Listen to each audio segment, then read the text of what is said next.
Hi, everybody, and welcome to the West Ham Network. Today's video is brought to you by our lovely friends at Surfshark. Surfshark are a VPN, a virtual private network, and the best thing about them is their data protection capabilities, which means I can look after my private messages, my photos, my videos, any other sensitive material I have, and they're protected, which is particularly useful if you're watching football on less secure websites. My favorite thing about them, and the thing which I think you guys are going to be most interested in, is the fact that you can change your location to anywhere in the world. So you can watch Netflix, BBC iPlayer, any other streaming services wherever you are. So maybe you're on the beach and maybe you want to watch Match of the Day. Obviously, that's restricted to BBC iPlayer UK viewers. One click of a button on Surfshark and you're on and you're watching Gary and the gang. It's that simple. You can use it on as many devices as you like, even if they're being used at the same time. It's available on iOS, Android, Fire TV, etc., etc. And because the people at Surfshark are so lovely, they're giving West Ham Network viewers 3 months free when you use the code West Ham Network. Plus, they've got a 30-day money-back guarantee as well, so there's no reason not to give them a try. There's a link in the description. Thanks to Surfshark, and let's crack on with the video.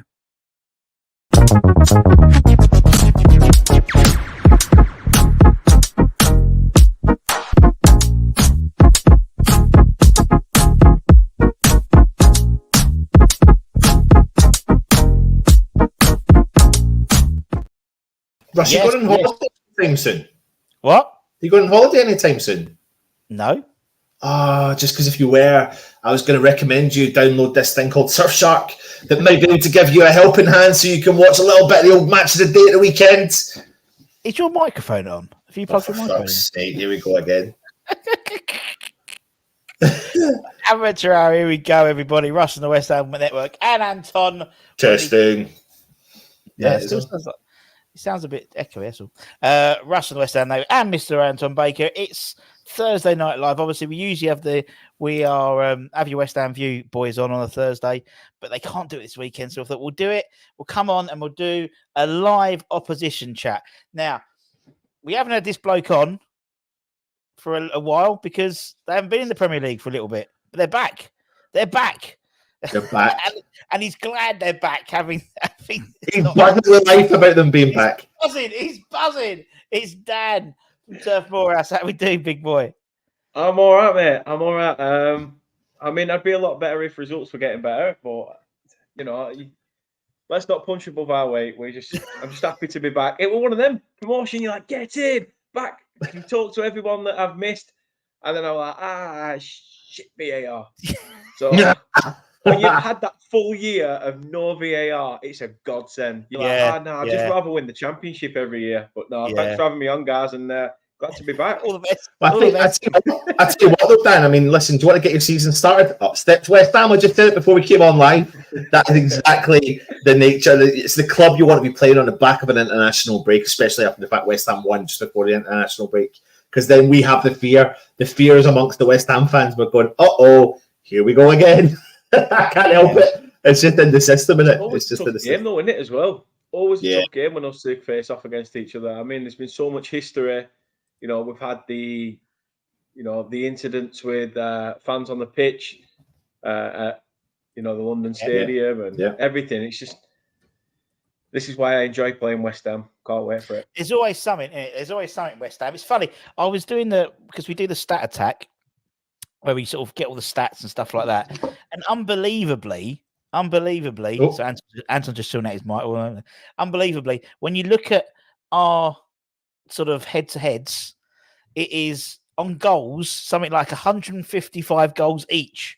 So it's literally zero. And then when you look at the Premier League, it's 16 goals each we've scored in the Premier League. So there's been goals and everything. And you said we had the pitch invasion, didn't we? At West Ham at London Stadium. We've had Jesse Lingard scoring when there was no one in the ground. And it's always a great game. It's always a great game. And I used to love going to Turf Moor.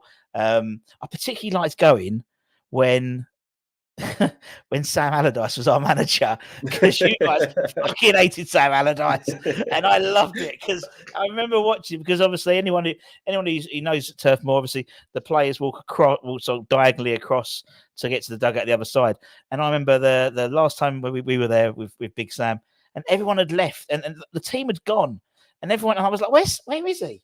Where's Big Fat Sam? And he was about 20, 30 paces behind everyone else walking out, just waving at the crowd.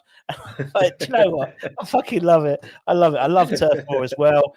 Everyone, it's a great, the cricket club and all that type of stuff beforehand. Yeah. It's a great day. And you need the win, so welcome West Ham. There we go. Simple. See, I don't know. I think the more games we're playing, the more we're starting to find our feet a little bit. But because of the inexperience and, like I said, naivety, youth, I think that's got to be one of those big things this year that we haven't really found a knack. I mean, if you look at last season, it took us 10 to 12 games before we started finding some team cohesion, started putting some results together, because there were a lot of games where we were conceding in the dying minutes. Funnily enough, it started again this season in the Prem. We just can't seem to get to half time without conceding on the stroke of it, ripping up the team talk. It must be very frustrating. But I'd love to be a fly on the wall when Vincent Kompany's. When he goes, giving him a ball, Yeah, when he goes, and I think that's the trouble, isn't it? And that's always you got the jubilation of being promoted. And as you said, you go, yeah, and then obviously this season, well, actually, none of the promoted sides really have kicked. It's always usually one that kicks on a little bit in it. Do you know what I mean? Yeah. Like a Fulham or someone like that. It always seems to sort of break the mold a little bit. But it seems this year, no one's really kicked on yet. But as you said, it's finding their feet. Everton losing 10 points helps you out a little bit, doesn't it? To be honest, as well. So look at the excitement in him. Am I echoing still? Oh, my stepdad's a blue. My stepdad's a blue, so I cannot wait. I get to rinse him. I get to, he works at the turf as well. So when the only time he got to rinse me is when they did us over on Boxing Day a few years ago. Yeah. That were a crappy Christmas, but still, other than that, it's nice to say, oh, hello, thank you for joining us. It's nice to see you down there. They're still above us on goal difference. That just shows how sharp we've been. You're right. It shows how poor the three promoted sides have seen. Even 10 points down, and they weren't even bottom of the league. And it's like, I just feel I said, fucking hell. But I mean, as you said, it's it's going to be a bit of a battle, isn't it? I think and you sort of know that as soon as any of the promoted sides come in, and some promoted sides go a bit crazy, like Forest did, and buy loads of players, and some people just keep the side they have. Where you basically just buy the best player from Sheffield United for Sander Berger, who's the only one who's managed to play. I think there's 3 players I noticed. I think it's him, James Trafford, and one more who have played every game this year in the Premier League. But Sander Berger, I mean, I think I've always wanted about West Ham. What a player he is! What a player! He's a decent player, but I think he's being played in the wrong position at the minute. I think Kompany's trying to use him more as a defensive midfielder, but we can see the difference between when he's when he's playing defensively and when he's in attack. You can see the complete contrast of each player. You've got Sander Berger, the defensive player, who takes a little bit too much time on the ball, doesn't know where to make the pass, but in attack, he's just something else. He can pick out a pass. Like I say, for me, the worry is we've gone from being Brexit FC, dash ball, long ball, all this bullshit, to now playing it out from the back, trying to match teams, a bit of a gegenpress, a bit of a B-Tech Manchester City, to put it nicely, but more like the way we're playing at the moment is more like Man City on Wish. Yeah. But I don't know. Time will tell. But I feel like an Arsenal fan at the moment, because I'm sat here just going, "Come on, Dan, trust the process. It'll come good in the end." Now, listen, I've got a couple of good questions, but I just want to know if my echo-ness is gone. No. Hold on a second. I've got one more thing to try. It sounds like your mic's not plugged in at all, man. Can try that now. A little bit better. Just don't. Right. I'm going to ask this one question, and if it's shite, then I'll leave. I'll leave you and Russ to do it, Dan. Don't leave. Don't leave. Don't leave. Dan, obviously you've had I don't know if you've mentioned it or not, but the programme that came on the documentary series about Burnley, etc. You know, a couple of questions about that. You know, I felt like Burnley came across quite well throughout the programme. You know, you come in the danger of potentially not. I think at the start there was a vibe that maybe the owners that came into the club maybe weren't going to be the right ones, etc. But obviously they've backed Company, and Company likes to turn over players. He says that quite a lot in the documentary. He wants quite a high turnover, which quite surprised me, to be honest, because West Ham aren't used to that. One of those players that he has turned over though and brought in is Josh Cullen into the mix. You know, a West Ham lad. What's your thoughts on him? Love him. Absolutely love him. The guy is just such an unsung hero. He's one of them that you don't see much of him doing. Well, I feel bad because a lot of the attention is on your attacking players. When something goes good, it's great. He just does all that donkey work in midfield, and everyone's like, you know, okay, he's in the starting lineup. I mean, it speaks volumes when his peers voted him as the Players' Player of the Year last season. He was the fans' player of the season as well.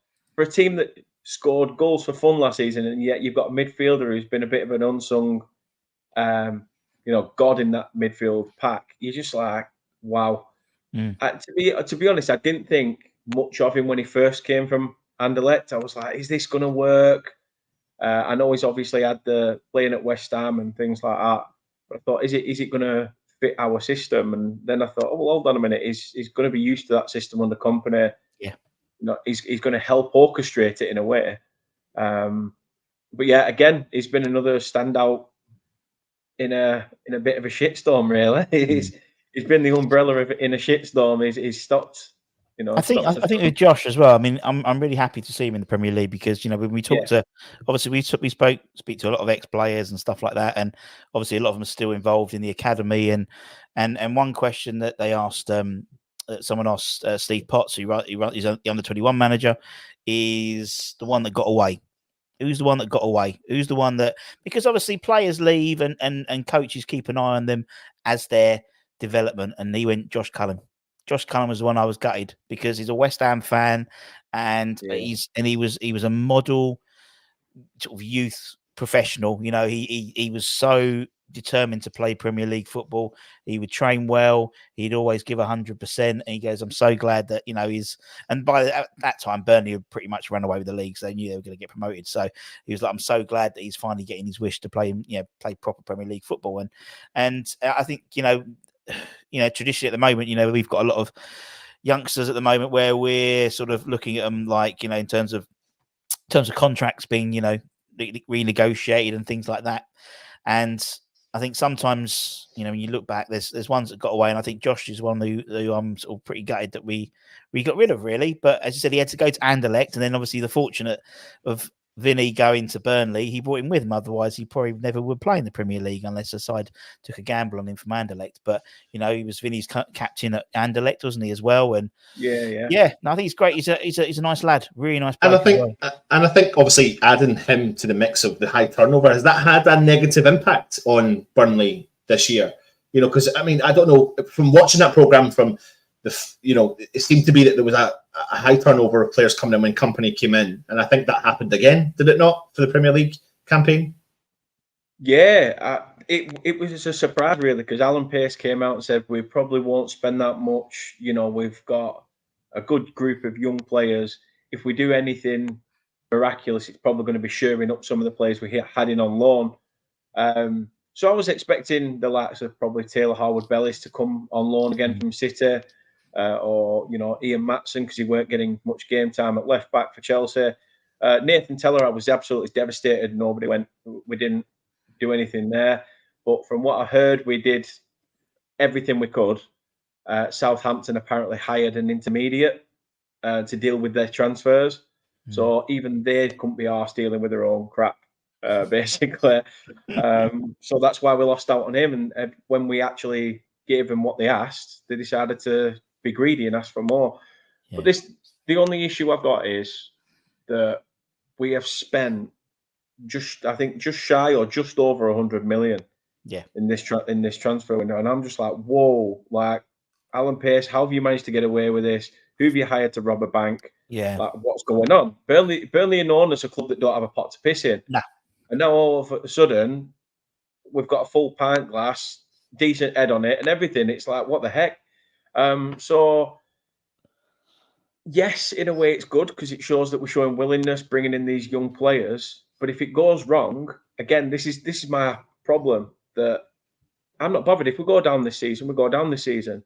Company came in with that mentality of I'm going to Burnley, bring in some young players, inject this youthful look into it. 2 to 3 years, then get to the Prem. You know, not comes in, gets it at the first time of asking. At that point, he's probably thinking, shit, you know, are these players going to be able to be ready for that jump? I mean, even the players he brought in, James Trafford, international level, brilliant. But let's not forget, he's also playing against people of his age, you know, 21-year-olds that are still developing. And that's why he's getting these clean sheets left, right, and centre. In the Premier League, different ball game, really. He's only been proven at League One level. I'm not just slandering him. There's been a few players that are sort of still coming into their own. It's a confidence thing as well. The issue I have is the players that got us promoted, half of them are on the bench.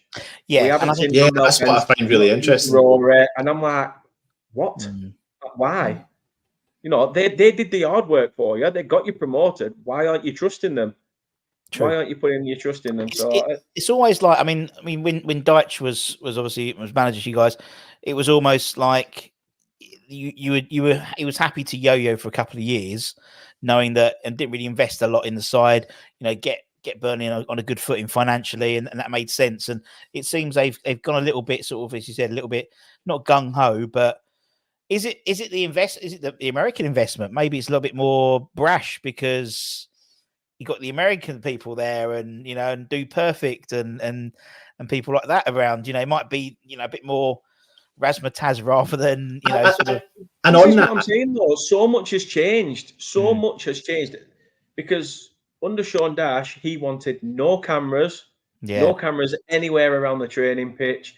If you know, Sky Sports were showing, or TNT Sports as it is now, were showing the games, and he wanted the players to be walking in, no headphones on, you know, proper old school. And you see them now. I've seen them this season. They've got headphones in, and they're just doing what they need to do, and cameras are on them, probably most days. But it's nice to get more of an insight, and it's nice that the club are looking into all these, you know, things that are now, you know, Do Perfect, big in America. Let's try and grow the brand. Yeah. You know, I just hope that we don't become one of those clubs that is now owned by Americans, and we are just Burnley the brand, not Burnley Football Club. And I think that's what I was going to, and that's what I was going to ask. Is that a pressure? Do you think that's a pressure with all this investment, or with all this kind of, you know, well reputable 100 million subscribers, whatever they are, etc., coming in? You know, is that a pressure, do you think, on the whole setup? You know, it comes from top to bottom. So the pressure is, we're giving you the money, spend the money. If you're going to spend the money, you need to play the players. Do you think company is inexperienced in that world because of he's not got the experience in the world of a lot of experience? He's got good experience, he's just not got the level of experience of everyone else does. So like you said, he's sitting 6 or 7 of his players on the bench that got him there. Yeah, maybe it's about inserting a bit of authority as well. Of, you know, you're still young. I want to try and ease you into it. But yet we know in today's market with, you know, young players that they're hungry, they want game time. They're not just going to sit around and wait for it. And if you've got a big bulk, we're not used to having such a big squad. We're used to making 2 subs a season and still having the same 11 every week. Yeah. So to have it changing, and I think company, and I don't know whether there's other Burnley fans that agree with me. As I said earlier, he keeps trying to match the opposition and put them for, let's look at their flaws and let's try and work on this. I think obviously every manager probably does that. But what I think we need to remember is we are still just little Burnley. We are, Burnley Football Club in the Premier League. We are small fry in a big pond. That's one thing that, Dash never let us forget, in No, a sense. yeah. It was a case of, let's be real about the situation. Where you want to be, it's all well and good talking about where you want to be, but where we are now, stop looking ahead. Yeah. Let's think about what's happening now. It's like the project, isn't it? It's like Yeah. getting the project and building blocks, and as you said, you probably maybe 18 months, 2 years further down the line than probably Vinny thought he was going to be, and it's almost like shit. You've exacerbated. I keep using the word exacerbated. I quite like it though. He's exacerbated the situation and spent a lot more money than probably he had to, and the pressure's on him to deliver. And yeah, and Frankel knows do perfect. Yeah. So that's like a weird thing. Like, it's like, Couldn't it's believe so it. weird. I think he's going to the game. I think he's. He just kept it under the radar. It's just a guy we know who does that. He used to do another channel, doesn't do it as much anymore, but he stays within the community. And suddenly, someone was watching Dude Perfect one day, and he done an appearance, and everyone was like, "What the fuck are you doing, Franco?" And he's like, "Yeah, they're my mates." What? I love it. Because he lives in Texas. He lives out there. He lives in Texas. There's one player there's one player I gutted that you got because we didn't, because I loved his name, was the Belgian Mike Trésor, because he was like, he's like the assist king. He's like in the Belgian league last year, he had something like 30 assists or something ridiculous like that, and I was gutted because he would have been, but we got JW Peeds, who's an assist king himself, but Mike Trésor. So come back to the season. Like, there's quite a lot of fans, West Ham or wherever they're from, but the Premier League is looking at the league right now and looking at the bottom, and there's quite a large gap, probably larger than normal. And a lot of fans, you hear them. I'm not saying that because I think differently, but a lot of fans are going, "Oh, this is the year that there's 3 guaranteed people dropping." Dan, how do you feel about that? And do you think that you can battle your way out of the position you're in, considering we're still so early in the season? Yeah, I think we can get ourselves out of it. Like I say, it's just a case of growing in confidence game by game, but also remembering as the games go by, you're one close to the end of the season and you're still up dire straight. So you've got to sort of pick your head up. And that sounds wrong to say with, when you've got certain, our main striker, Lyle Foster, probably going to be out for the rest of the season, with his mental health and stuff like that, which is massive. It's nice to see that these footballers coming out, being able to talk about things like that. So, does little things like that at the club spill over to other players? Does it spill out into, like I say, so much change in such a little time, and yet just because of that one good season last season, it's like everyone's expecting it to work. It does take time. Like I said, if we go down, I'd be like, right, fair enough. We're already, like Russ said earlier, we're already probably 2 years ahead of where we should be. My worry is from a financial perspective that we've just pissed 100 million up the wall. And is that going to come back to bite us in the arse, no matter whether we get 100 million from Everton or not? Yeah, exactly. Yeah, I think there's a certain group of clubs where not shitting themselves, but obviously the thing with Everton, they're like, extra cautious, and where it was a little bit more flamboyant with the money, people are thinking shit, and you may well get 100 million off Everton. You may well do. But I think it's a really interesting thing, as you said, because it's put untoward pressure on the team to at least deliver, and the chances are more honest than not, Dan. Obviously, you probably will go down. You will do it, statistically speaking, and so it was a risk either way. I mean, you look at the way the Forest dealt when they went up, and they bought basically 2 squads worth of players, and it worked. It worked. I mean, Fulham one year went up and they spent a load of money and they went straight back down and had to sell everyone that they bought pretty much. And then the guys that kept them up or got them up were back in. So as you said, you've got a whole bench. I think I did the stats. You've got something like this season you've used 25, 26 different players in the Premier League, or 25. That's all you can use, really. I think you've used all 25 in the Premier League this year already. So it's even Vinny's not too sure about what he's doing, who he's going to be bringing in and stuff as well. He said, unfortunately, obviously with Lyle being your top goal scorer and top assister, being out for probably the rest of the season now. But we've got a strike if you want him. Just about to say it. His name's Danny. I was talking to Jake about this, and he's saying he can't head for shit, and everything else. I mean, that says it all, doesn't it? I mean, this is a guy who obviously at Burnley had pace, but compared to Sam Vokes and Ashley Barnes, I mean, even a snail had pace. So, it's. He was decent for us. Obviously, we're still very young and things like that. But the move to West Ham, I thought that's going to be a very good move for him. We all did. But I don't know. I just Dan, I'll add more though.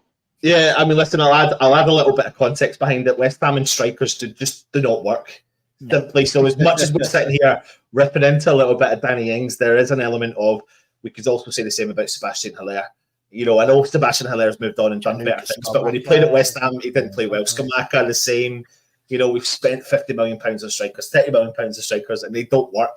But we spent a reasonable amount of money on bringing Danny Ings in, and right now the frustration between West Ham fans is the fact that he's literally offering nothing right now. And I mean that when I say that, there's nothing that's really been highlighted in anything that he's done in any of the game time that he's had. So we're at the stage now for us moving into this game. We've not got Antonio. It's looking likely we're not going to have Bowen. We'll probably find out more. So is Antonio definitely ruled out? He's ruled out until about December. So I was going to say, I saw this stat that he scored 6 times against Burnley, 5 at Turf Moor, and I'm just like, please tell me he's not in. No, he's out. He's out until probably mid to late December at the earliest. I'll have a siesta until at least 3:10, and then I'll go down feeling shit again. I'm going to come on to you about your team news, but just in case you didn't know, there is a bit of a, we're going to find out a little bit more probably from the press conference, but maybe Moyes won't give away too much. But this week we went from having not many injuries to having 3 key injuries, 0 injuries to literally nearly, possibly still 3 or 4 key injuries. So Antonio's definitely going to be out. Bowen is looking likely that he'll miss this game, who has been on fire, especially away from home. Yeah. And then we got news that Kudos wasn't going to start for Ghana. He came off the bench. Everything's looking maybe okay there. Agerd possibly pulling up with a little bit of a niggle in international duty as well. So we're kind of Suchek as well. He's taking a concuss. Yeah. So there's our team news. What's going on at Burnley ahead of the game? I mean, probably we've got 12 internationals just come back, so they'll have joined back up with the team. They seem to do well at international level, just not in claret and blue. But hey ho. To be fair, in terms of injury wise, I'd probably say, obviously, without Foster, obviously indefinitely at the moment. Yeah. Jordan Bayer, our centre back, is definitely back in contention. Darko Cherlinov, who had a bit of a strange one, that actually, going into that. Cherlinov didn't really get much game time last season in the Championship. Got a really horrible injury. I think he had something to do with, he was close to death from what we were hearing. Something wrong with his bloods and stuff like that. And we're thinking, right, well, he won't be playing for Burnley for a long time. Next minute, he plays 45 minutes for his country. Okay, then. Yeah, it's a little bit. Yeah, but we have that as well. So we had Agerd. So Agerd was meant to be. He took a bang at the Forest game from Thomas Suchek, and he was still having concussion assessments. And then he turns up for Morocco. So it's. But you'll have Jack Cook is out as well. He'll be out, won't he? Because Cook, yeah. And I think there's a couple of others. Is it Al Dakir? Yeah, Al Dakir got a bit of a knock in the Belgium camp as well. Some sort of illness, I think, as well. Soufal's still hungover. I don't know if you've read about this, but he went night clubbing instead of having a curfew and got chucked out of the squad. So quite clever. He missed the last game.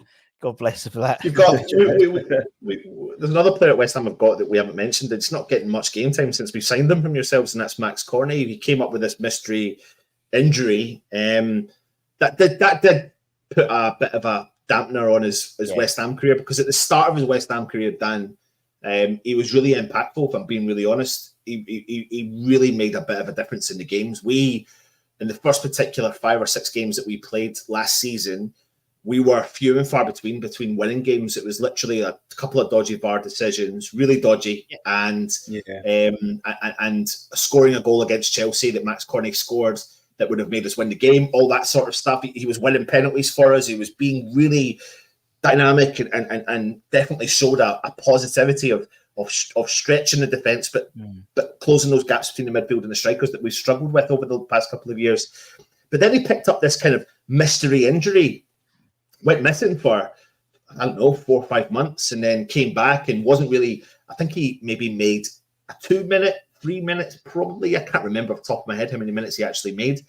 And then this season again, he's not really getting a look in. I think he got substituted on for one of the games, and he actually looked all right. He looked actually okay.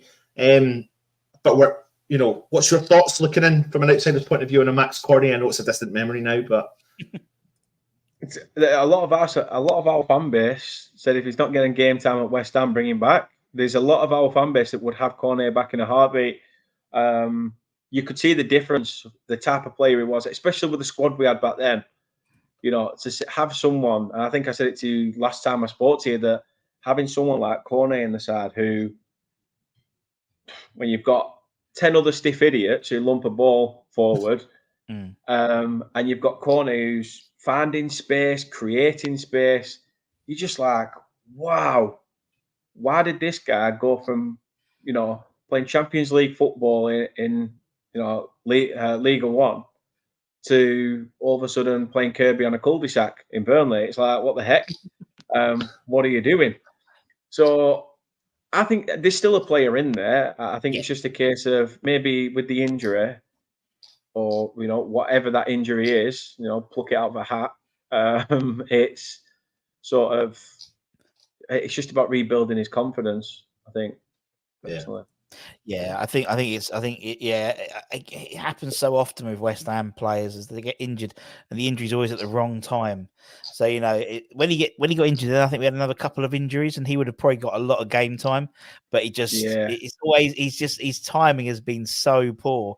I agree with people's comments, by the way, Mr. Offside. I mean, he started to get like that. Offside. He did start to get like that because I think he was so used to playing on the shoulder of the last defender that he was just like, sometimes he was that quick.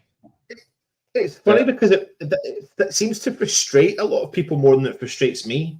That he does get caught offside maybe more than the other, but equally though, it shows that ambition to get forward a lot. And sometimes I think that, as a striker or as a player who does that, you're trying to break that, it's few and far between, again, between getting called offside. But if you're trying to break that defence, surely to God, you want your striker to attack. And if that happens and you get caught 7 times out of 10, but 3 times you get through, then so fucking be it. Like, I'm happy with that. That's what I think we actually lack, if I'm being honest, is someone to constantly get in behind the defenders. West Ham lack that. And I think we've got a player who could do it, but is not and can't find his way into this team right now, because I think he has definitely got that in him. Yeah, no, I agree. I think I totally agree. It's a shame because he said there have been glimpses, and to be honest, when we played Olympiacos in Greece, he was probably the only one who came out of any credibility. He came on for the last 20 minutes and he ran, and he was actually, he looked like he was a bit bothered where the rest of the team weren't. So, no, I think I think. Yeah, I don't think he'll get many. He might get some minutes. He might get some minutes on Saturday. He might do. You never know. We've got a lot of, obviously, him and Burnley and Ings, 2 old Burnley boys. So obviously Josh on your side as well, Burnley boy. And we've had quite a few. We've had quite a few players who play for both sides. And we're going to do a little quiz, and then we'll talk about the game. We're going to do a little quiz Dan. Oh, Anton loves this. Well, we do love a quiz here, and we did it the other day, and it worked really well with Greg from Forza Garibaldi, the Nottingham Forest fan.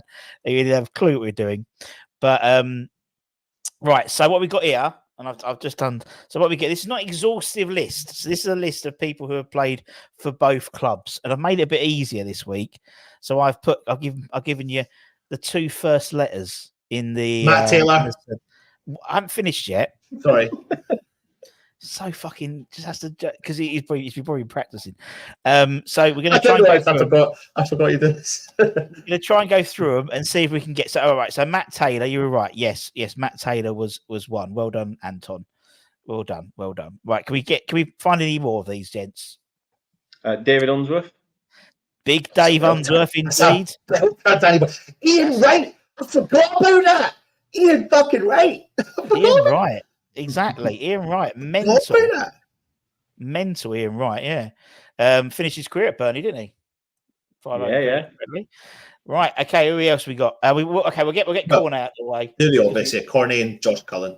Yeah, next to each other. There we go. Corner, Cullen, Ings. Danny Ings, yeah. Get Ings in. Zavon Hines, yeah. Friend of the channel. I think, was it twice? No, he was on loan, when he came on loan, I think, to Burnley, didn't he, from us? I think. Right, who else we got? We got some Luke Chadwick at the top. Luke Chadwick. Friend of channel, Luke Chadwick. KPW8 Junior Stanislas, indeed. Just about to say him. What are you giving it? Don't put that down. Snooze, you lose, my friend, on this. You snooze, you lose. He's playing right now. Goalkeeper, Joe Hart. Joe Hart, indeed. Yeah, Joe Hart. Big Joe Hart. We went from Burnley to West Ham, if I remember correctly, or was it the other way around? But yeah, a lot of players do move. Like the next move to West Ham is Burnley, or Burnley to West Ham. You know, it's quite a lot. Javier Hernandez, not one. I don't believe Chicharito turned up at Turf Moor. Hammers Mikey. Well done. I'm thinking of the T Me one. Is that Tyrone Mears? It is. I kept going to say Mings, but I meant to say Mears. Yeah. It was Tyrone Mears. You know what? I really liked him. I really liked him at West Ham. I've got a story about Tyrone Mears. So I was in Dubai and I walked past him and I went, Tyrone! He went, how the fuck do you know who I am? And I went, well, you played for West Ham? He went, yeah, I fucking did. He was so surprised that someone actually recognised who he was. You got two more, right? You're not going to get. I don't think you're going to. I think he's a well out. I don't think you get these two. We've got Mitchell Thomas, who's in the 90s. Mitchell Thomas and Ian Moore. Well done. Well done, Dan. Ian Moore, who's on loan for us for 1 month from Nottingham Forest. Yeah. Well done. That's surprisingly quick. Well done. There's a lot. Wow. There's been I don't think it's an exhaustive list. There might be one or two I missed out, but I just wanted to to show there was a lot, and a lot of recent ones as well, like the likes of Joe Hart and you know, and so a couple of friends of the channel there. We've got in terms of Zavon and Luke, old Lukey baby. But yeah, good fun. That was quick. Let's talk about the game. Let's talk about. Hold on a minute. Before we talk about the game, I'm thirsty. Are you thirsty, Russ? Do you know what? I am always thirsty. I'm just going to have a little beer from Beer 52. I'm going to have a little cheeky Fiesta West Cold Pills, Hasta Brewing Company Pronto. If you don't know, they are our channel sponsors alongside Surfshark. So if you're interested in getting yourself some beautiful cans of lovely beer for free, just cover the postage of £5.95. Check out beer52.com/West Ham. I just covered the postage. They're decent as well. They're really decent as well. I like how they do all they send you the different countries, don't they, every so often? And I tell you what, I'm a big fan of this one. I can't really nice. Spell it. What one's that one? Fiesta. I like this. I'm not going to lie to you. I was kind of slightly worried doing it live, thinking I was going to go like that and pretend. I was going to go like this. Oh, is this going to be like? Oh, it's nice, but it's actually really quite nice. Really quite nice. You like this one? This one's well free. I can never pronounce it. It's Omnipolo Outer Galactic. I really like this one. This one's a nice like a. Sorry to the West Ham fans, but the only can I'll be drinking this week, and hopefully, is the tears of the West Ham supporters. Oh, there we go. They'll be at the cricket club. They'll be at the cricket club. There we go. They'll be at the cricket club. Well, Dan, like I said, mate, if you fancy a little cheeky beer, then cover the postage of £5.95, and you'll get sent 8 and a couple of snacks and a little book. A little book. How exciting! A little book.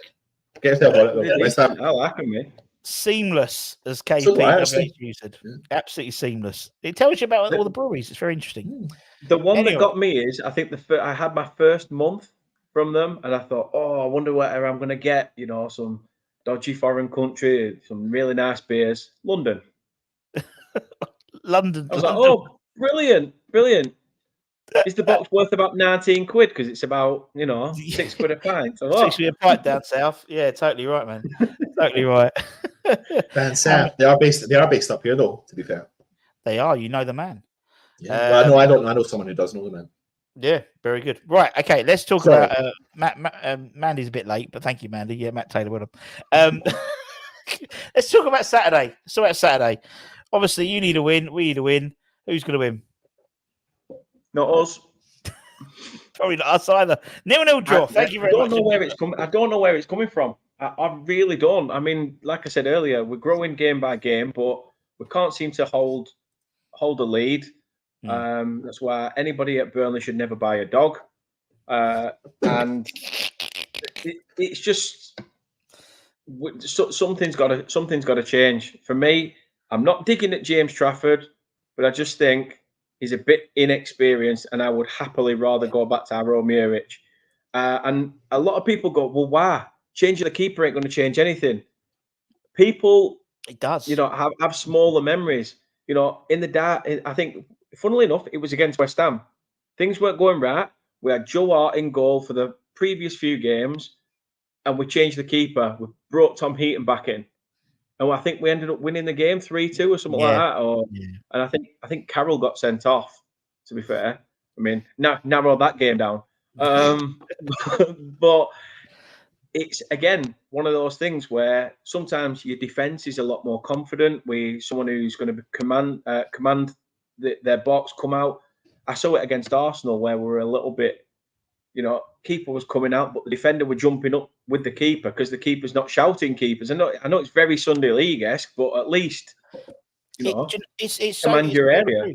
Dan, it's so true. I mean, we've got obviously we've got the whole we've had it for the last 3 years. We debate about Areola or Fabianski. So either or, and it was obviously now Areola has sort of taken the number 1 jersey in the Premier League, and Fabianski is in the cup competitions.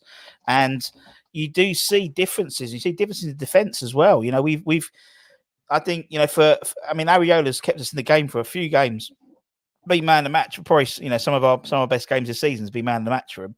But then there's been situations where we've had defensively, I think, more defensive errors with Areola in goal than Fabianski. And I think, again, it's communication. I don't think he communicates very well. He's a fantastic shot stopper, but he's better distributor than Fabianski is. Fabianski's not a very good distributor. So it's almost like either or. If you could take the worst bits and remove them from both keepers, we'd have probably one of the best keepers in the Premier League.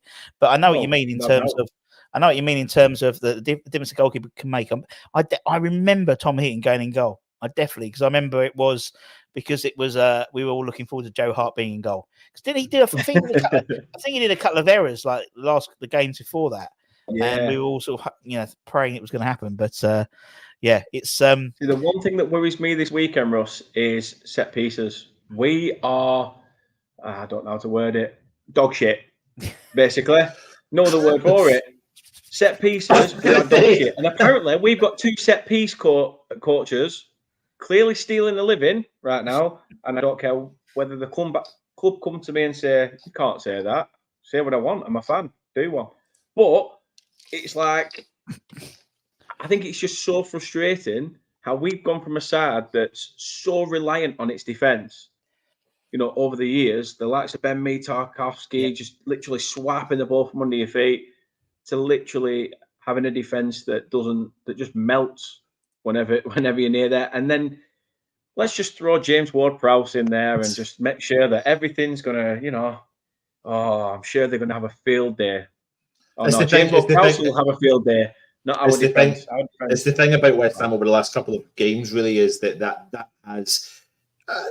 some of the games we played okay in, but really what's got us over the line has been set pieces. And if you think about the Nottingham Forest game, Russ in particular, how he just I mean, he's been doing it all season. The way he puts a ball on someone's head, it's ridiculous. Like, he's not scored a free kick for us yet, but honestly, Dan. Welcome I mean, but I think if you look at his statistics, he's top of the charts in the Premier League for his set pieces. I think he's actually top of the Premier League stats for 5 advancing opportunities for West Ham in the Premier League, and on top of that, in Europe, he's also top of chances created. Because we were playing Olympiacos, and it wasn't going great. It was going bang average, and out of absolutely nothing, he's seen a run. He's seen a run 5 yards before the run was made, and he put the run on a plate. He put the ball on a plate for Paqueta, and he's just got that ability. Didn't they, at Southampton? A lot of people always thought the reason why he's never left there is because everything else to his game, apart from his free kicks, is dire. But then you take the free kicks away from him, and you see the actual player. There's one there. I think when you play him in the right position, I think, when you play him with with Edson Alvarez as a CDM, and he's in the more advanced role, then you get the James. You absolutely need that other player. It's the perfect fit for West Ham as well. Yeah, he's the perfect fit for West Ham. As soon as Rice left, it was like who sort of slots into that role of at least trying to be a box to box midfielder. Up steps James Ward-Prowse, and you're just like, wow, you've now got a player who. My only thing to caveat that, to change that, would be that I wouldn't say James Ward-Prowse is the replacement. James Ward-Prowse and Alvarez act as the two of them act as the replacement, because what James Ward-Prowse can't do is what Alvarez can do, and that's what helps. And that's what you need, though. You need that chalk and cheese in midfield. That one does the other bit, one does the other, and if it means one's short, you can come back and help out. If you push in and advancing, Alvarez can just be sort of sat behind thinking, well, if it goes tits up, I can clean up the move. Yep. So that's what you want. That's what you want. At the moment, we seem to just send everything tits up. Nobody can be asked to clean up, and everyone's already left the building. In fact, they're all probably across road at Parkview or Cricket Club going, we're already 2-0 down at half time. Honest to God, do you know what? West Ham frustrated with my club at the moment. Dan, West Ham will be 2-0 up, and we'll be in at half time going, we're gonna lose this 3-2. That's what we think. It's so true. It's so true. I think it's fascinating, because also you've gone through a transition which the majority of a lot of the West Ham fan base want to move away from Dyche-esque Moyes ball type football and do more play a more progressive style of football, which under Moyes I don't think we will do, but the next manager that comes in we probably will do, because we've got a setup this now. This is the sort of game where you'll have a field day, Russ. Yeah. This is that sort of game where us as Burnley fans will walk away going, we lost that because we got Burnley in a nutshell. How many years you've seen the likes of West Ham or Burnley have to soak up shit ton of possession and pressure and everything else, and then you get that one break and you end up winning the game 1-0 or nicking it 2-1 late on something. It's true. That's probably what this game's going to have this weekend, because you're probably going to go, right, okay then, Burnley, let's see what happens. Have the possession all you want. Possession counts for nothing. It's goals at the end of the day, and you'll come in it as on counter or corners like Arsenal played for the other week. That's all they kept playing for, because they knew the aerial threat of Saliba and players like that at the back. They just thought, right, well, ping it in straight up. Well, even more so for West Ham now, because if Bowen's out, if Antonio's out, if Kudus is it's going to be proper Moyes shithouse. It really is. It's going to be Souček. It's going to be it's going to be literally keeping. It's going to be the 2020 team. Yeah, it is. Minus Lingard. Yeah, exactly. 1-0 Danny Ings. Yeah, Danny Ings. Danny scores an absolute header from 35 yards. Exactly. Well, he can't do his edge yet, because I don't think his hairline's grown in yet. This is really strong. It's really strong. What percentage is it? I mean, for me, it's 5.7%. But I feel like I'm already slurring my words, man. I drink a lot less than that. And as a Scotsman, I As a can't believe you said Scotsman, 5.5% is strong. Yeah, cans of superintendent puts the hair on your chest. Not one of that. Back me up, Anton. Scottish delicacy in the drinking world. Okay, I do not drink that, mate. I do not drink that. Sorry, but I really am starting to feel the effects of it because I don't drink a lot, but it's really nice. It's really nice. Sorry, it's really, really, really nice. I'm really shocked. I keep staring at it. I'm like, I'm shocked. I like it. Have your snacks, and it will just, will. Yeah, we didn't think you were slurring on. We just thought your microphone had got worse. Yeah, it just got worse. It's like, I'm a lightweight, Steve. I'm a lightweight. Oh, how funny! How funny! But no, I think it's going to be proper shit housing for Moyes. It's going to be. It's going to be, as you said, 2000. It'll be proper 2020.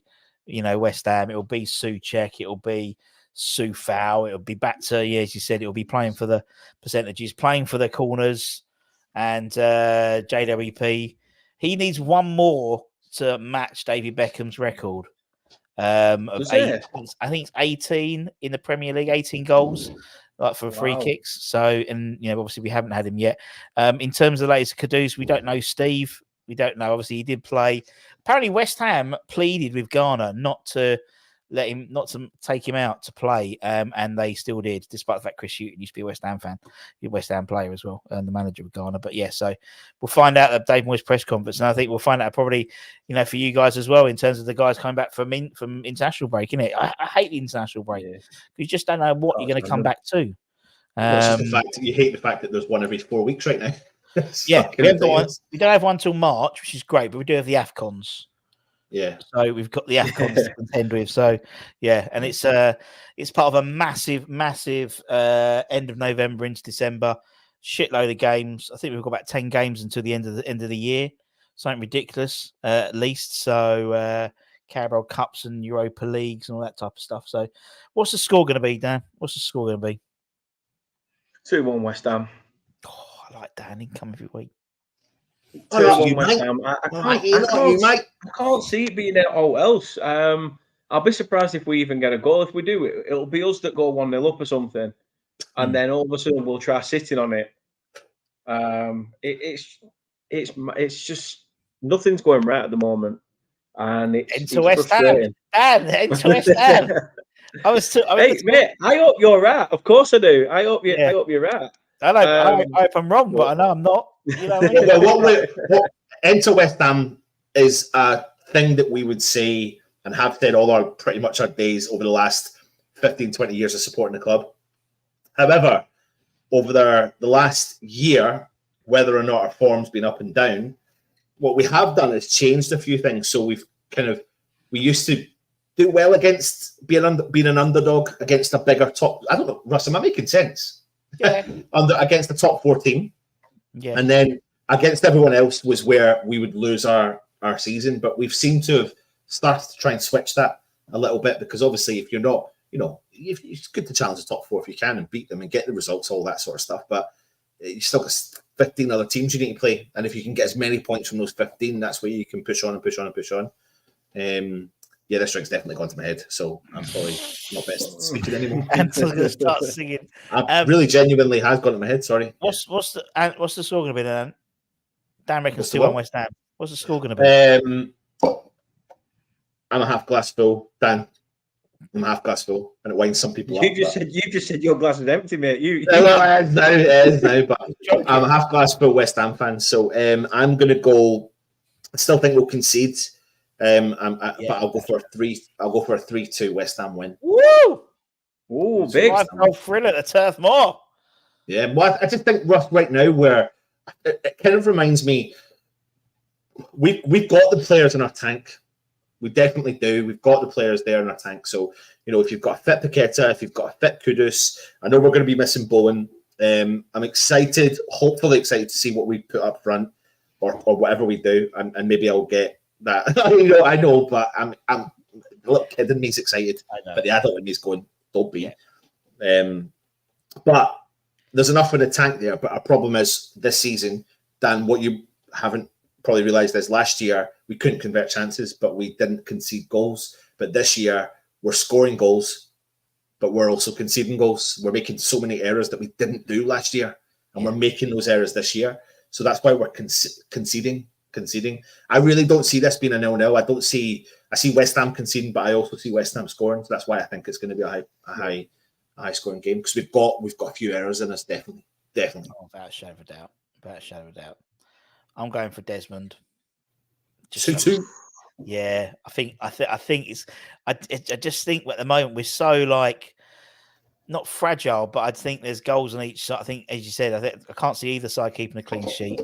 I mean, it's the type of thing where I think, international breaks come back and everything else, and we never play well. We always are slow when it comes back from the international break. Always a slow, but when we come back from the international break, and then we've got the Europa League on Thursday away, and it's like then we've got Palace and without Bowen, and it's just there's two. But in a weird way, it's games like this where he gets a tune out of the players. Do you know what I mean? When the chips are down, it's usually when it's a game where if Moyes loses, he's going to get the sack. He somehow just pulls a result out. And, the fact is, if we haven't got our top goal scorer, if we haven't got Premier League all-time goal scorer playing either, if we haven't got our £45 million Ghanaian winger playing, if all three of them aren't playing, we've got Danny Ings up front, we'll probably end up nicking it or winning 3-0 for some random reason. I remember the game we were like during the COVID time. We just turned, like Moyes just went, right, yeah, go on, Lanzini, you play in central midfield, and off you go. And we were like, just phenomenal. And it's like, where the fuck has that team been all season? Well, it's always against Burnley. The thing is, I find that every West Ham fan knows how West Ham are going to be in the first 30 seconds of the game. Yeah.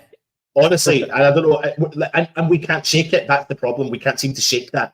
Like, whatever we do in the first 30 seconds is you could turn to your guy beside you and go, we fucked this. Or we could go, we're going to take this team on. You can know within 30 seconds, if we're going to take this team on, we've got a good chance. If we instantly sit and there's gaps within 30 seconds, we know, they're going to cause us problems all afternoon. And we'll know that within 30 seconds of the game. Question to you guys, as much as like you're saying that at the moment there's a bit of doom and gloom around West Ham, would you have snapped anyone's hand off if they was to say right now you'd be bossing it in European competitions, you're still in the cup, your Premier League position, would you at Christmas to be where you are right now? Would you snap your hand off? Mate, we've been in our WhatsApp group for about fucking 3 hours today with another West Ham channel, Clark Booze, Nick, and we have literally just been going back and forth about this scenario. And I don't see the doom and gloom that some fans see. I don't see it at all. I don't actually agree with it, and I don't think it's a majority, if I'm being honest. But I can see why people are annoyed at the style of play. I can understand that. That's normal. Everyone wants to see good football and wins that come with it. But was it that Forest game that sort of got up people's back a little bit? I wouldn't say it got up a lot of people's back, to be honest. That's fucking buzzing, mate. It depends on what West Ham fan you speak to, if I'm being honest with you. It wasn't the greatest of performance, but it depends on what West Ham fan you speak to. We needed to beat Forest. Yeah. That was simple as that. Yeah. We needed to beat Forest, so we got the job done. And it depends on what you want. To me, I look at football a little bit differently to other people. I want to see exciting football, but it is a results business. For me, it's a results business. And when West Ham are, you just said they're little old Burnley. I still look at West Ham like little old West Ham. When we are little old West Ham and we've now pushed ourselves in Europe and we're 3 consecutive seasons, I never saw that in my lifetime. Well, and that's fact. No one's ever saw that. No one's ever saw that in lifetime. No. So for me, I'm like, holy shit. And then you can, at that point, then you can see why you can attract a better player, because a better player is looking at West Ham going, well, I recognise them because they're in Europe. But then we then turn up in the Premier League and we lose 4 games in a trot. Yeah. Some of the fan base go fucking mental. And that's fine, and I get that. But then when the shit hits the fan, we get a result, and then we do something in Europe, and then we get a kind of consistent run of results in the Premier League. And that fucking pisses people off. But for me, it doesn't. And it looks like it's going to change in the summer anyway, but yeah, I would snap your hand off for what's happening. It's fascinating. I think it's the whole thing. I mean, you probably got it as well, Dan. In the Burnley fan base, you've got a group of people who are probably really, really pro what Vinny's doing and what the board are doing. You've got some guys who probably not a hangover from the Dyche era, but want solidity, want Moyes out results and grind them out, and actually that's the way we've always been. And you've got a lump in the middle who are indifferent. I think it's like they'll support the team regardless of who's in the dugout, and I think that's the same as every club. Every club, they had the whole AFTV with Wenger out and stuff like that, and it's all. Every side, every team has a difference in opinion, and I think the thing is, it polarizes towards people who speak the loudest, and I think that's the thing. I mean, for me, I wouldn't swap the memories of last year. Would not swap that for having for what's happened, because last year gave something which I haven't had in my life. Winning a trophy. 43 years we haven't won a trophy, and it was incredible. And it's a night where everyone will remember. And that's what it is. Invariably, football is about memories. It's not about necessarily, in 20 years' time, I'm not going to, no disrespect, but in 20 years' time, I'm not going to think about the game against Burnley and think, if only we'd converted that chance, bollocks, it would have been, okay, this game or that, so that's for me is what's important about football. And I mean, someone makes a good point. Someone says if we had Vinny Company, the team would be up there. Maybe. But as Dan says, from a defensive perspective, they're leaking goals left, right, and centre. So, it's... Yeah, but I think that's an easy comment. I'm not being a dick to you, Cockney Buccaneer, but it's easy to say that about any manager that comes into any team and says, because we've got the players, that, with the current crop of players, we will be sitting top four with a different manager. There's absolutely no fucking proof in the pudding about that. There is no proof in the pudding with that. And we've tried something with a previous manager, giving him money, Pellegrini, and it didn't work. Tried to play a flamboyant style, it didn't work. And we had to resort back to what people don't like, which is the dinosaur of football, David Moyes. And it's done it. But there's a difference between being... I look at a team like Spurs. Who thought, right, how do we kick on now? So they went through the likes of Conte, Mourinho, two prestigious managers. All of a sudden, some Australian bloke from Celtic comes in, and you're just like, hold on, is this up there with the Nuno appointment? Is it like, third, fourth, last choice? And then he's had to deal with more shit because Kane's gone. And then you're thinking, what's going to happen with Spurs? This is what I mean, where some people seem to think that a changing manager is going to be the be all and end all. We stuck with Dash after relegations. He ended up getting us up into a European competition. Sometimes people say that, is it a manager out the depth? Is this manager, just not cut out for, this style of play with this sort of crop of players? Sometimes it's just a learning curve. He's still a very young manager. My only issue is I don't want Company to fall down the same route as your Lampard and your Gerrard. I want him to actually be successful and make something of it. And I think what you've said about the Burnley situation is maybe it sounds a little bit like the pressure to buy the players to play them.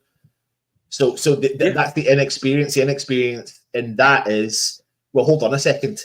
Look at what you did. Like when I watched that show, it's really enlightening to listen to him in the changing room, and you can believe, different to the Arteta. The Arteta is a showman. The Arteta is a director, an owner's dream of having as a coach, because he knows how to work a room, he knows how to work a player, blah, blah, blah, blah, blah. But Company is your like typical football coach that when you listen to him in the changing room, you're like, yeah, if I can believe that. Yeah, I'm going to go out, I'm going to go and fight for this jersey. That's what he did with Burnley when he came into Burnley. And then this season, like what you're saying, I've kept an eye on them, but not to the level that you've done, Dan, obviously. But when you listen to him, you're saying, well, why have you not stuck by your guns? Why have you not stuck by your original core? And it's interesting when you talk about Postecoglou, there wasn't many West Ham fans that were intrigued about him, but there was a couple, and one of them who was watching. Well, there was one guy called Kieran who watches this channel. He said it months and months and months before he was leaving, because he lives in Australia, so he knows him from that, and they watched the J League because he's out there, so he had a very keen knowledge on Postecoglou. But the thing about Postecoglou is, it's fine saying let's get him in. He's a forward-thinking manager, but this is where he's going to get tested. He's going to get tested now because they're going to be missing a few players. They've lost a couple of games on the trot. They've got a few injuries, and this is going to be now when the proof's in the pudding. Will Levy back you? I said from the start, it's not going to be a Postecoglou problem. It's going to be a Levy problem, and that's where it comes. And that's where I see, there he is. Kieran's in there. Look, there you go. Yeah, you're totally right. No, I think the thing about Postecoglou, and what's really interesting is how obviously we go back to that Chelsea game and how there was obviously a grand swell of well done for going all balls out and and obviously then the guys who are maybe more pragmatic were saying, oh, Moyes would have got a draw out of that and I've spoken to ex-players at West Ham and that they brought up the Postology, and I talked to Ray Stewart, who's obviously West Ham legend, saying what a fucking idiot he was. And he should have just held off. He could have easily got the draw and and then talked to John Moncur, and he's like, "Fucking yeah, brilliant," And it's all just different perspectives, and it's whoever you talk and where their background is. Obviously, Ray Stewart was a defender, so he was more about keeping it tight. Yeah. Where John was And I think the thing is, I got flagged off from someone recently saying, well, you're the one, Anton, that said you wouldn't take Emery. I wouldn't take Emery under an ownership of what we've got with David Sullivan.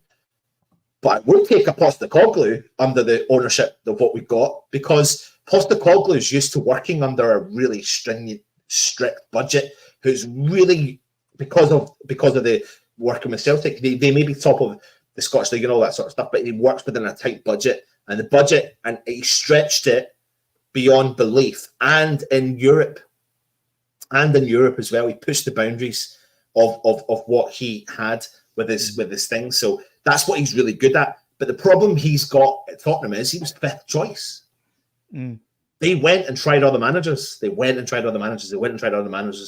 they kept avoiding Postecoglou before they kept getting knocked back. So, listen, I'm all about the consistency. The one thing that we can now offer for the first time in my livelihood is a manager who's given us some form of consistency. Who knows? Yeah. But I think Postecoglou would have been good with our current setup under our current ownership. Yes, I agree with that. Yes, I agree. What's the situation then with West Ham then? If Moyes is to leave in the summer, Moyes for you comes in? Well, Moyes' contract is up in the summer, and TalkSport revealed that he wasn't going to be offered a new deal, and Mr. Sullivan has somewhat backtracked on that. Obviously, we have a director of football in there, Tim Steiden, sporting director. And so for you, if you don't know this, Dan, who he is, he's come from Bayer Leverkusen and was responsible for Xabi Alonso and a lot of the players that Bayer Leverkusen have brought through the ranks, youth players throughout the world, Europe, brought them through, sold them on, making profits, but also has been kind of one of the real reasons why Leverkusen are producing in the Bundesliga just now. Yeah, so we brought him in. Yeah, and in essence, the next manager won't be a manager. The next manager will be a head coach. So Moyes will be the last, unless if it fucks up and they have to bring in a firefighter this season. He will be the last of the old school managers to manage West Ham. So where Steinden's basically said the guy comes in will be a head coach, will not be in charge of transfers. He'll coach the team, and it's sort of very the continental style of football, in terms of management. So it will be a head coach. It might be, as I said, it could be. I don't know. There's a whole host of people. It could be what's this? The guy from Union Saint-Gilloise. We've been linked to him. We've been linked to obviously Will Steele. We've been nothing's been confirmed yet either. So it's just we've got an issue. We've got an issue with leaks at the club. It's hereditary. It's just there since the new ownership have come in. So we don't. So they will. So but I reckon 90% chance that Moyes won't be here come summer. But you never know. And I've said it before, if Moyes is given a new contract, we've had a fucking good season. We've won something again, or we've got into Europa League, or we've done the only reason he'll be offered a new deal now is if he's had an exceptional season. So it's we'll have to wait. David Moyes go in that category of like a Roy Hodgson at Palace, just somebody who right now with West Ham, it's a case of steady the success as we are until we find the right successor to I think he's the tempo a bit. Yeah, I mean, he's obviously he came in, didn't he? He came in after when Slav had basically weren't doing well with Slav, and he came in and steadied the ship. And obviously, then they brought in Pellegrini, and he came in and did the same thing. He steadied it. He kept us up, and then progressed the side. We had a 6th and 7th spot in the 2 seasons after he kept us up, and then obviously into Europe twice. based on league position. And then obviously last season wasn't so good, but we won the cups. Obviously, we went into Europe again, and so I think it has now come to a point where, with everything else behind him, he's like the whole setup now is being changed behind him, and he's like the last piece. So I think he needs and it's not no disrespect to him. So I think actually he's done well for us, but he's got now a side that's the new manager comes in will have a hell of a side to play with. He's got if you look at Moyes' history, without this turning into a big Moyes thing, but if you look at his history of all the clubs he's been at, in particular Everton, what he does is he can push them up, and then they for a couple of good seasons, and then they can drop for a couple of seasons, or one season, not drop out of the league, but then he'll gradually start to push again, and we're at the stage where, in my opinion, we're at the third season with him now, where we're struggling in the league, but we're doing well in Europe. So, but when you look at his history, apart from Everton, he was never really given a chance to succeed. He had one season, obviously got them relegated at Sunderland.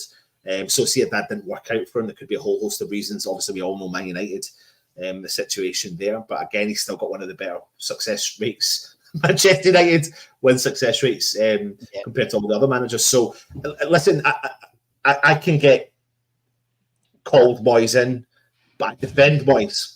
And if defending Moyes means I'm Moyes in, then so be it. But I will defend Moyes because I don't think he deserves the abuse he gets. But that's a whole other conversation. That's a whole other show. We've had an hour and 10 of Dan's time already, so I think we'll come to an end.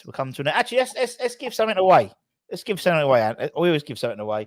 Let me get something. I'm going to give something away. Right, in the chat, everybody. We'll do a little thing. We've got, this is nice. Look at this. Check this one out. Look, signed Sebastian Schemmel notebook. How nice is that? Very cool. Connie Buccaneer, you want a Machiavelli, send us your email and I'll get that sent out to them because I've sent everything else out. But if you want to win that, a lovely signed retro notebook available on Amazon, by the way, and signed by Sebastian Schemmel, all you got to do in the chat is say, what should we get him to say?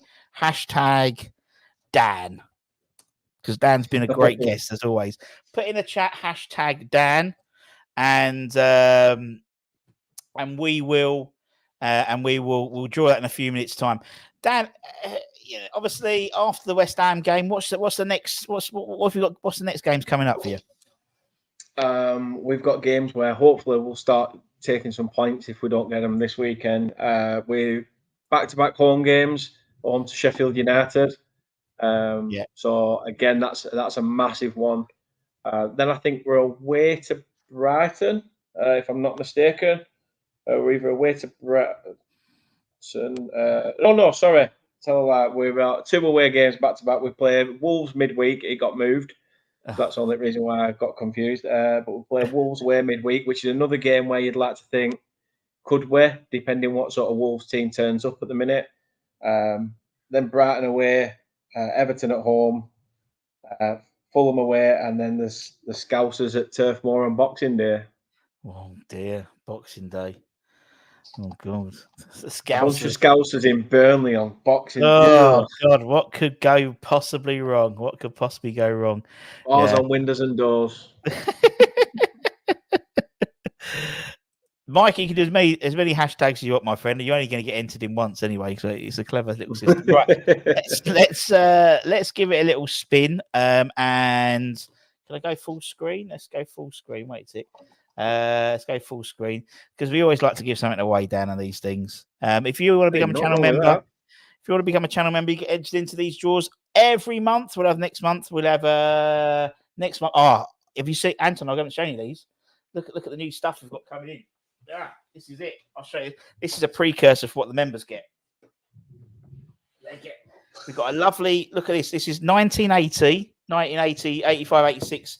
Signed by, the likes of Alvin Martin, Tony Gale. What we got? Mark Ward, Alan Dickens. That's nice. Naughty.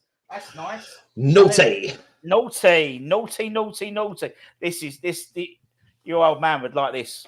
Anton. Look at this. 1975 World FA Cup. Naughty. Bond. I can see Billy Bonds there. I can see Pikey. Ross, just put that to the side just now. Yeah, that's All still on live. Yeah. Merry Christmas, Granddad. Right, so now get into it. So the join button down there, you can do that. Right, let's get this moving. Let's give that a good old draw. Well, doesn't really work. Let's go full screen. There we go. And the winner is who's going to be the winner? The winner is. Oh, come on, Freddie. No. Damien. He's in the chat. Nice. Damien. That's great. Congratulations. But I wanted Freddie to win. Because Damien, he's always a contributor. And he always talks, commenting and stuff. Give us an email, mate. westhamnetwork@gmail.com. Get it sent out to you. And obviously, Cockney Buccaneer, if you can send us your details. As per usual, we can get it all sent out. Well done. Oi, oi, Savaloy. Oi, Savaloy. Indeed. Dan, it's been an absolute pleasure. Thank you very much, my friend. No, thanks for having me. It's nice to be back. And as always, we wish you the very best after the weekend. Definitely. No, thanks for having me. And it's nice to see you again as well. Sponsored by Beer 52. Looks here for 52. It is Beer 52. I'll kick you out, man. But cheers, man. It's really great chatting to you, guys. Cheers, man. We'll take you next time. Cheers, mate. There you go, mate. There you see. Top man, Dan. Big fan of Dan. Indeed. Big fan of Dan. Indeed. If you're new, Andy, give it a like, give it a comment, give it a share, give it a subscribe, and also we just want to give the very best to our former colleague Stel, who's actually suffering from prostate cancer. He put it out on Facebook today, and myself and Ant want to wish him the very best in his battle. He's caught it very 100%. early, and very important to get checked out. So very important to get checked out. Myself and Anton also went to an event. DeCanio event, and they had Tracy Tombides there of the DT38, and as a result of her talking, there was a bunch of lads went to go checked out. They wanted to get their balls felt by a nurse, and one of them actually was diagnosed with testicular cancer. So there's loads of blokes watching this, and women as well. Get checked out and get it done, sir. I mean, obviously we wish very best to Stel as well. As I said, if you're new around here, give it a like, give it a comment, give it a share. Tomorrow, it's all the fun of the fair. We've got the David Moyes press conference. Absolutely. And I think it's going to be probably the most eagerly anticipated press conference we've had for a long time. Absolutely, mate. Yeah, 100%. So we'll see what happens. And then we'll have, obviously, all the lead up to the game. We'll have, might have, I don't know if Irish Tommy's in Tipperary or not this weekend. I don't know. He's always in He's always Nobody knows where he is. It's a long way to go. Anyway. Message us on Saturday. He messaged us on Saturday morning saying he's in London. Or he's in Burnley. Yeah, exactly. What time's the game? And if you're going to game, good luck. Stay safe. And for myself and for Mr. Baker, take care. Stay safe. Stay warm. Stay humble. Keep the faith, my friends. And come on, you bloody irons. Don't forget beer52.com/West Ham.